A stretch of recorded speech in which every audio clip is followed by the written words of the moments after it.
پاشا صاحب آپ خود وزیر خزانہ رہے، بطور ماہر معیشت خود حکومتی وزراء آپ کی بات کو بہت زیادہ معتبر مانتے ہیں.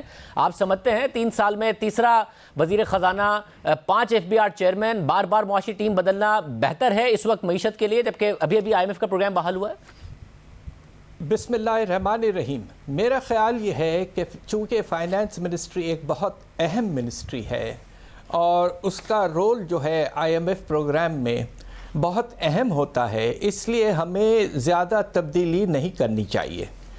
اب پچھلے مرتبہ بھی IMF پروگرام فائنلائز ہو رہا تھا، اس وقت فائنانس منسٹر صاحب کو فارغ کر دیا گیا اور اب یہ پھر سے پروگرام شروع ہو رہا ہے اور ایک تبدیلی لائی گئی ہے. جو نئے فائنانس منسٹر ہے ان کو تو یقیناً ہم مبارکباد دیتے ہیں، مگر انہیں کچھ وقت لگے گا سارے چیزوں کو سمجھنے میں اور ڈیٹیل میں جانے میں. تو اس لحاظ سے کچھ اس حکومت کے جو کام ہیں ان میں کچھ مشکلات کچھ عرصے کے لیے پیش ہو سکتی ہیں. کوشش یہ ہونا چاہیے کہ مارکیٹ کے لحاظ سے بھی کہ فائنانس منسٹرز میں تبدیلی زیادہ نہیں کی جائے.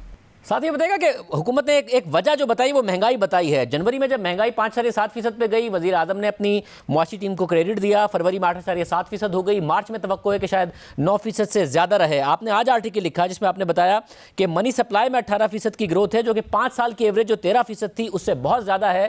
یہ بھی مہنگائی میں کنٹریبیوٹ کرے گا. تو جو کرنسی میں اس وقت پاکستان کی کرنسی میں بہتری آئی ہے، اس کے علاوہ کوئی اور ریزن ہے جس کی وجہ سے اگر وزیر خزانہ بدلنے کی وجہ سے مہنگائی کم ہو سکے؟ میرا خیال یہ ہے کہ افراط زر کے اضافے میں بہت سے وجوہات ہیں. ایک چیز جو پازیٹیو کچھ عرصے کے لیے ہو سکتی ہے وہ روپے کی قدر میں اضافہ 6-7%. اس سے امپورٹ کی قیمتوں میں تھوڑی سی کمی آ سکتی ہے، مگر اس کے برعکس آپ کا جو منی سپلائی میں اضافہ ہے وہ 18% جس طرح آپ نے کہا، اور یہ پچھلے 5 سال کا سب سے زیادہ ریٹ ہے. دوسری طرف باہر کی چیزیں جو امپورٹ ہم کرتے ہیں ان کی قیمتوں میں ڈالر پرائسز میں اضافہ ہوتا جا رہا ہے. کچھ ہفتے پہلے تو آپ نے دیکھا کہ تیل کی قیمت میں اضافہ ہوا. اب آپ دیکھ رہے ہیں ایڈیبل آئل میں، آپ کے دال میں، آپ کی چائے میں، آپ کے فرٹیلائزر میں، یہ سب چیزوں میں اضافہ ہو رہا ہے. اور خطرہ یہ ہے کہ اور اضافہ ہوگا جیسے ورلڈ اکانومی آگے بڑھے گی اور ویکسینیشن سارا جو استعمال ہے وہ بہت پھیل جائے گا. تیسری طرف جو سب سے زیادہ پریشان کن چیز اس وقت ہے وہ یہ کہ IMF پروگرام کے ساتھ جو اگریمنٹ آپ نے کیا ہے کہ بجلی کی نرخوں میں آپ جتنا اضافہ کریں گے، ہمارا اندازہ یہ ہے کہ تقریباً 40% اضافہ ہوگا. اور یہ اضافہ پہلے بھی 1 روپے 90 پیسے کا ہو چکا تھا. اب یہ سب آپ دیکھیں، ملا کے دیکھیں تو تقریباً جو کاسٹ پش انفلیشن جسے کہتے ہیں نا، کہ جو پروڈکشن کی کاسٹ میں اضافہ وہ نمایاں طور پر ہوگا. اور خطرہ موجود ہے کہ آنے والے مہینوں میں آپ کا جو افراط زر کی رفتار ہے وہ 10 سے بڑھ کر 11-12% تک بھی جا سکتی ہے. یہ بہت پریشان کن بات ہے.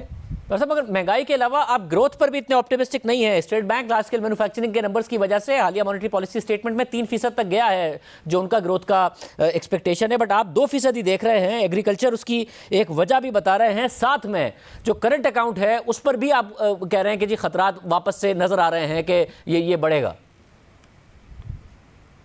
جہاں اب آپ یہ دیکھیے کہ کپاس کی فصل کا تو ہمیں اب پتہ چل گیا ہے کہ فصل کتنی ہوئی تھی. آدھی ہے جو ایک پیک تھا ایک زمانے میں، ہم 1,40,00,000 بیل تک پہنچ گئے تھے. اب افسوس سے کہنا پڑتا ہے کہ 70 لاکھ پہ اٹک کے رہ گئے ہیں. تو اب یہ ہے کہ آپ کا جو پروڈکشن بیس ہے اس میں اضافہ نہیں ہے، اگرچہ صنعتی پیداوار میں اضافہ ہے، مگر اب تھرڈ ویو کے بعد خطرہ یہ پیدا ہو گیا ہے کہ جس طرح پچھلے سال مارچ کے بعد میں نمایاں طور پر کمی آئی تھی آپ کے صنعتی شعبے کے پیداوار میں، پھر سے خدا نخواستہ ایسا ہو جائے گا.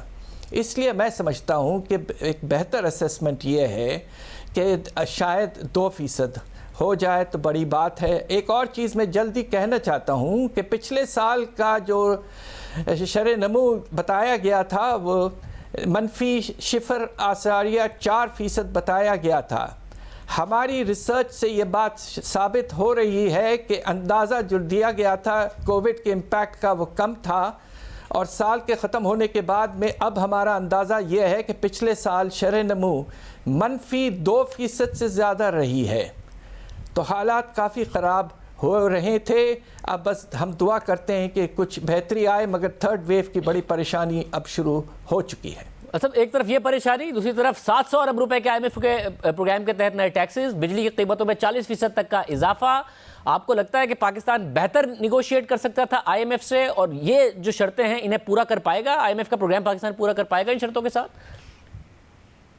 میری گزارش یہ ہے کہ نیگوسیشنز کچھ بہتر انداز میں ہو سکتے تھے، اور اس کی وجہ ایک یہ ہے کہ ایک جو چیز جو ہمارے فیور میں جا رہی تھی وہ یہ تھی کہ ہمارا تجارتی یا کرنٹ اکاؤنٹ جو ہے وہ سرپلس میں چلے گیا تھا۔ جب پچھلے مرتبہ حکومت ان سے بات کرنے گئی تھی، اس وقت جو آپ کا خسارہ تھا ٹریڈ کا وہ 13 ارب ڈالر سے زیادہ تھا۔ تو اس لحاظ سے ہماری بارگیننگ پوزیشن بہت بہتر ہونی چاہیے تھی، مگر سمجھ میں نہیں آتا کیوں اتنے سخت انداز سے IMF نے چیزیں مانگی ہیں۔ اسٹیٹ بینک کے بے تحاشا خود مختاری، ٹیکسوں میں 700 ارب کا اضافہ، بجلی کی قیمتوں میں 40% اضافہ، نیپرا کو آٹونمس، یہ اس طرح کی چیزیں ایک وقت پر کسی ایک ملک کو کرنے میں بڑی دقت ہوتی ہے، اور یہ ہو سکتا ہے کہ سیاسی وجوہات کی وجہ سے جب حالات بہت خراب ہو جائیں گے تو شاید حکومت کو پھر سے سوچنا پڑے گا کہ اتنا سخت پروگرام کو ہم کیسے آگے لے جائیں گے، جبکہ اب ایک نیا خطرہ پیدا ہو گیا ہے تھرڈ ویو کا۔ تو ریلیکسیشن جو ہیں ان کنڈیشنز کی، وہ اب میں سمجھتا ہوں بہت ضروری ہو گئی ہے، اور گورنمنٹ کو ری نیگوشیٹ کرنا چاہیے، اور 700 ارب کا ٹیکسز لگانا، یہ جیسے کہتے ہیں نا آپ نے ملک کی ریڑھ کی ہڈی توڑ دینی ہے، یہ اس وقت بالکل نامناسب ہوگا۔ سوچ سمجھ کے آگے بڑھیں، IMF سے نیگوسیشن ٹھیک سے کریں، سمجھائیں انہیں۔ ساری دنیا مشکل میں اس وقت ہے تو سمجھنے کی کوشش انہیں کرنا میں سمجھتا ہوں چاہیے۔